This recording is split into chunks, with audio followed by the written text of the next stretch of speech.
കഴിഞ്ഞ കുറച്ചു കാലമായി ബിജു പ്രഭാകറാണ് KSRTCയുടെ ഓൾ ഇൻ ഓൾ.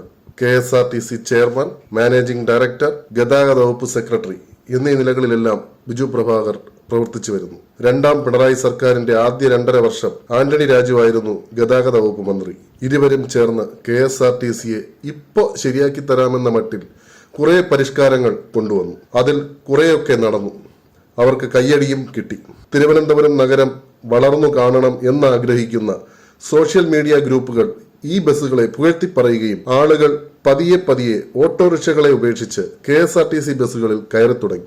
10 രൂപയ്ക്ക് ടിക്കറ്റ് എടുത്താൽ യാത്രയും ചെയ്യാം. നഗരത്തിലെ ചെറിയ റോഡുകളിൽ വരെ ഈ ബസ് എത്തി. ഇലക്ട്രിക് ബസ്സും സിറ്റി സർക്കിൾ സർവീസും കോർപ്പറേഷന് ഏറ്റവും ലാഭകരമെന്നായിരുന്നു മന്ത്രിയും CMDയും പറഞ്ഞിരുന്നത്. ബിജു പ്രഭാകർ KSRTC തലപ്പത്തെത്തിയപ്പോൾ കോർപ്പറേഷനെ രക്ഷപ്പെടുത്തുന്നതിനുള്ള നിരവധി പദ്ധതികൾ പ്രഖ്യാപിക്കുകയും നടപ്പാക്കുകയും ചെയ്തിരുന്നു. മാത്രമല്ല, തൊട്ടതിനും പിടിച്ചതിനും സമരം നടത്തുന്ന യൂണിയനുകളുടെ അതിപ്രസരം നിർത്തലാക്കിയതാണ് അദ്ദേഹത്തിന്റെ ഒരു മികച്ച വിജയം. റഫറണ്ടത്തിലൂടെ ചില യൂണിയനുകൾ KSRTC നിന്ന് പുറത്താവുകയും ചെയ്തു.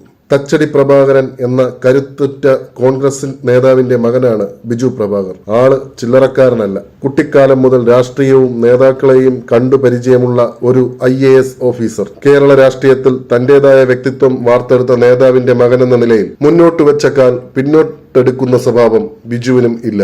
ആ നിലപാടോടുകൂടി തന്നെയാണ് അദ്ദേഹം KSRTC MD സ്ഥാനം ഏറ്റെടുത്തത്. ആദ്യ പിണറായി സർക്കാരിന്റെ കാലത്ത് ഇടയ്ക്ക് വെച്ചാണ് ബിജു പ്രഭാകർ KSRTCയുടെ ചുമതല ഏറ്റെടുക്കുന്നത്. അന്ന് AK ശശീന്ദ്രനായിരുന്നു ഗതാഗത വകുപ്പ് മന്ത്രി. കാര്യങ്ങൾ കുഴപ്പമില്ലാതെ മുന്നോട്ട് പോവുകയും ചെയ്തു. മാത്രമല്ല, KSRTCയെ വിഭജിച്ച് K-Swift എന്ന കമ്പനി കൂടി അതിനു കീഴിൽ കൊണ്ടുവന്നു. രണ്ടാം പിണറായി സർക്കാരിന്റെ കാലത്തും ബിജു പ്രഭാകർ CMD ആയി തുടർന്നു. ഒപ്പം ഗതാഗത വകുപ്പ് സെക്രട്ടറി സ്ഥാനവും കൂടി നൽകി. ആന്റണി രാജുവായിരുന്നു ഗതാഗത മന്ത്രി. ഈ സമയമാണ് പരിഷ്കാരങ്ങൾ കുറച്ചുകൂടി വർദ്ധിപ്പിച്ചത്. ഈ ബസ്സുകളുടെ വരവും സിറ്റി സർക്കിൾ ബസ്സുകളും ഇക്കാലത്ത് നടപ്പാക്കി. കൂടുതൽ ഇലക്ട്രിക് ബസ്സുകൾ വാങ്ങി KSRTCയെ ലാഭകരമാക്കാനുള്ള ശ്രമങ്ങളും നടന്നു. എന്നാലും KSRTCയിൽ ശമ്പളവും പെൻഷനും മുടങ്ങുന്നതായി മാധ്യമങ്ങളിൽ സ്ഥിരമായി വാർത്ത വന്നുകൊണ്ടിരുന്നു. സാമ്പത്തിക പ്രതിസന്ധി മൂർച്ഛിച്ചു നിൽക്കുന്ന അവസ്ഥയിൽ KSRTCക്ക് മാസം തോറും ശമ്പളത്തിനായി കോടികൾ നൽകേണ്ടി വരുന്നത് സർക്കാരിന് വലിയ സാമ്പത്തിക ബാധ്യതയായി മാറി. ഇതിനിടെ മന്ത്രിസഭയിലെ മുന്നണി തീരുമാനപ്രകാരം ആന്റണി രാജു 2.5 വർഷം പൂർത്തീകരിച്ച ശേഷം ഗതാഗത മന്ത്രിസ്ഥാനം രാജിവെച്ചു. പകരം KB ഗണേഷ് കുമാർ ഗതാഗത വകുപ്പ് മന്ത്രിയായി ചുമതലയേറ്റു. ഇവിടെയാണ് പുതിയ പ്രശ്നങ്ങൾ തുടങ്ങുന്നത്. കേരളം കണ്ട കരുത്തുറ്റ ഒരു രാഷ്ട്രീയ നേതാവിന്റെ മകനാണ് ഗണേഷ് കുമാർ. കേരള കോൺഗ്രസ് B എന്ന് കേൾക്കുമ്പോഴേ പറയുന്ന പേരാണ് ബാലകൃഷ്ണ പിള്ളയുടേത്. ശക്തമായ തീരുമാനങ്ങൾ എടുക്കുകയും അവ കൃത്യമായി നടപ്പാക്കുകയും ചെയ്ത നേതാവാണ് അദ്ദേഹം. പിതാവിന്റെ കർക്കശമായ വീറും വാശിയും മകനുണ്ടെന്നത് സത്യമാണ്. അദ്ദേഹത്തിനും മുന്നോട്ട് വെച്ച കാൽ പിന്നോട്ട് വലിക്കുന്ന സ്വഭാവമില്ല. ഗതാഗത മന്ത്രിയായി ചുമതലയേറ്റതു മുതൽ ഗണേഷ് കുമാർ മാധ്യമങ്ങളുടെ കണ്ണിലുണ്ണിയായി മാറി. സ്ഥിരമായി മാധ്യമ പ്രവർത്തകരെ കാണുകയും ബൈറ്റുകൾ നൽകുകയും ചെയ്തു. KSRTCയിൽ അഴിഞ്ഞാൻ കുഴിഞ്ഞാൻ രീതിയാണ് നടക്കുന്നതെന്നും ഒരു കാര്യത്തിലും നിയന്ത്രണമില്ലെന്ന ഗണേഷ് കുമാറിന്റെ പ്രസ്താവന സ്ഥാനമൊഴിഞ്ഞ ആന്റണി രാജുവിനെ വലിച്ചു കീറി ഒട്ടിച്ചതുപോലെയായി. ഇതിനെ തുടർന്ന് ഗണേഷ് കുമാറും ആന്റണി രാജുവും തമ്മിൽ പരസ്യമായി വാക്പോരും ഉണ്ടായി. ഗതാഗത മന്ത്രിയായി ചുമതലയേറ്റയുടൻ തന്നെ അദ്ദേഹം പറഞ്ഞ ഒരു കാര്യമായിരുന്നു ഈ ബസ്സുകൾ ലാഭകരമല്ല, ഇനി പുതിയത് വാങ്ങില്ലെന്നത്. എന്നാൽ ഈ പ്രസ്താവനയെ വളച്ചൊടിച്ച് ഈ ബസ്സുകൾ വേണ്ടെന്ന തരത്തിൽ വാർത്തകൾ പുറത്തു വന്നു. ഇതോടെ KSRTC മാനേജ്മെന്റും മന്ത്രിയും തമ്മിൽ ഉരസൽ തുടങ്ങി. ഇലക്ട്രിക് ബസ്സുകൾ ലാഭകരത്തിലാണെന്ന് കാട്ടി വാർഷിക റിപ്പോർട്ടും CMD ബിജു പ്രഭാകർ പുറത്തിറക്കി. അതായത് മന്ത്രി പറഞ്ഞതെല്ലാം തെറ്റാണെന്നും തങ്ങൾ പറയുന്നതാണ് ശരിയെന്നുമുള്ള തരത്തിലായിരുന്നു റിപ്പോർട്ട്. ഇതെന്ത് മറിമായമെന്നറിയാതെ മന്ത്രി മൂക്കിൽ കൈവച്ചു. മുൻ ഗതാഗത മന്ത്രി ആന്റണി രാജുവിന്റെ താൽപര്യപ്രകാരം നടപ്പാക്കിയ പരിഷ്കാരങ്ങളെല്ലാം തന്നെ KSRTCയെ സംബന്ധിച്ച് നഷ്ടക്കച്ചവടമായിരുന്നു. K-Swiftന് കീഴിൽ കുറച്ച് ബസ്സുകൾ വാങ്ങി അവയെ KSRTCക്ക് വാടകയ്ക്ക് കൊടുക്കുകയാണ് ചെയ്തത് എന്നും ഇതിലൂടെ KSRTC വീണ്ടും കടക്കണിയിൽ കൂപ്പുകുത്തുകയാണെന്ന് മന്ത്രി ഗണേഷ് കുമാർ പറഞ്ഞു. ഇതിനെ കൗണ്ടർ അടിക്കുന്ന തരത്തിലായിരുന്നു മാനേജ്മെന്റിന്റെ വാർഷിക റിപ്പോർട്ട്. ഇതിനു പിന്നാലെ KSRTC CMD സ്ഥാനത്ത് നിന്നും ബിജു പ്രഭാകർ മാറുന്നുവെന്ന തരത്തിൽ വാർത്തകൾ വന്നു. എന്താണ് കാരണമെന്ന് പലതരത്തിലുള്ള അന്വേഷണങ്ങളും നടന്നു. ഒടുവിൽ പറഞ്ഞത് ഇലക്ട്രിക് ബസ്സുകൾ നഷ്ടത്തിലാണെന്ന ഗണേഷ് കുമാറിന്റെ പ്രസ്താവനയ്ക്കെതിരായി റിപ്പോർട്ട് തയ്യാറാക്കിയെന്നും ഇതോടെ മന്ത്രിയും CMDയും തമ്മിൽ അസ്വാരസ്യത്തിലാണെന്നും അതിനാലാണ് CMD സ്ഥാനത്തു നിന്ന് മാറാൻ ബിജു സന്നദ്ധത അറിയിച്ചതെന്നുമാണ് കേൾക്കുന്നത്. എന്നാൽ ഇപ്പോഴത്തെ മാറ്റത്തിന് പിന്നിൽ അതൊന്നുമല്ല കാരണം.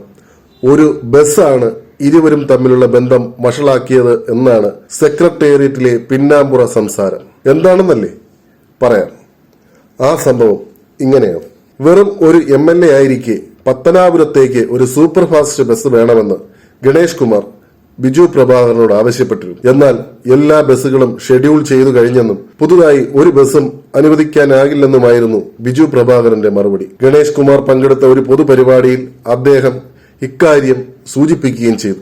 MLA എന്ന നിലയിൽ ഞാനൊരു ബസ് ചോദിച്ചപ്പോൾ തന്നില്ല. എന്നായാലും ഞാൻ ആ തറവാട്ടിലേക്ക് കയറി ചെല്ലേണ്ടതല്ലേ, അന്ന് നമുക്ക് കാണാം എന്നായിരുന്നു ഗണേഷ് കുമാറിന്റെ പ്രസംഗം. ഇതിനു പിന്നാലെ, അതായത് കഴിഞ്ഞ വർഷം ഒക്ടോബറിൽ തന്നെ ബിജു പ്രഭാകർ KSRTC CMD സ്ഥാനം ഒഴിയാൻ ചീഫ് സെക്രട്ടറിയോട് സന്നദ്ധത അറിയിച്ചു. ഒരുപക്ഷെ ഉടൻ തന്നെ മന്ത്രിസഭയിൽ അഴിച്ചുപണി ഉണ്ടായാൽ തനിക്ക് നിലനിൽപ്പുണ്ടാകില്ലെന്ന് മനസ്സിലാക്കിയാണ് ബിജു പ്രഭാകർ ഒരു മുഴം മുന്നേ നീട്ടിയെറിഞ്ഞത്. ഇതിനിടെ നവകേരള സദസ്സിന് ശേഷമേ മന്ത്രിസഭാ പുനഃസംഘടന ഉണ്ടാകൂ എന്ന് LDF അറിയിച്ചു. ഇതോടെ CMD സ്ഥാനത്ത് നിന്ന് മാറാനുള്ള തന്റെ തീരുമാനം കുറച്ചൊന്ന് മാറ്റിവെച്ചു ബിജു പ്രഭാകർ.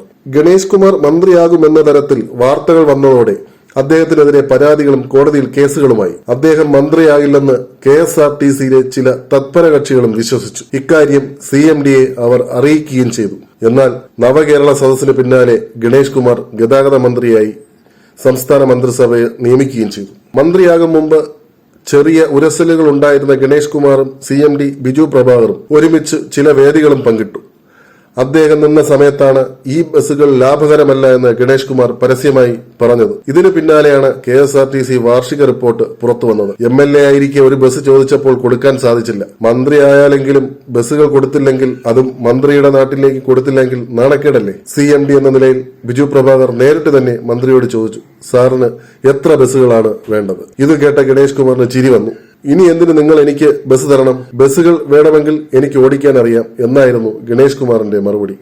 ഇതോടെ ഗതാഗത മന്ത്രിയും KSRTC CMDയും തമ്മിൽ കട്ടക്കലിപ്പിലായി. ഇനി അവിടെ നിന്നാൽ പന്തികേടാണെന്ന് മനസ്സിലാക്കിയ CMD തന്നെ ആ സ്ഥാനത്ത് നിന്ന് തന്നെ നീക്കണമെന്നാവശ്യപ്പെട്ട് ചീഫ് സെക്രട്ടറിയെ വീണ്ടും സമീപിച്ചു. എന്നാൽ ഇതിനിടെ ഗതാഗത മന്ത്രി KB ഗണേഷ് കുമാർ CMDയെ മാറ്റണമെന്നും അദ്ദേഹത്തെ വെച്ചുകൊണ്ട് ഈ സ്ഥാപനം മുന്നോട്ട് കൊണ്ടുപോകാനാകില്ല എന്നും മുഖ്യമന്ത്രിയെ നേരിട്ട് കണ്ട് അഭ്യർത്ഥിച്ചു. തന്റെ പ്രസ്താവനകൾക്ക് വിരുദ്ധമായാണ് റിപ്പോർട്ട് പുറത്തു വന്നിരിക്കുന്നത്.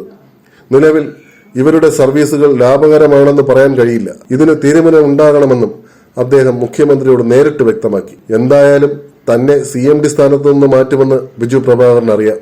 മാറ്റുന്നതിന് മുമ്പ് സ്വയം മാറിപ്പോകാമെന്ന നിലപാടിലാണ് ബിജു പ്രഭാകർ. ഗണേശന് കടിഞ്ഞാണിടണമെന്ന CPMന്റെ ആഗ്രഹത്തിന് കയ്യിൽ കിട്ടിയ ആയുധമായി മാറി ഈ സംഭവ വികാസങ്ങൾ.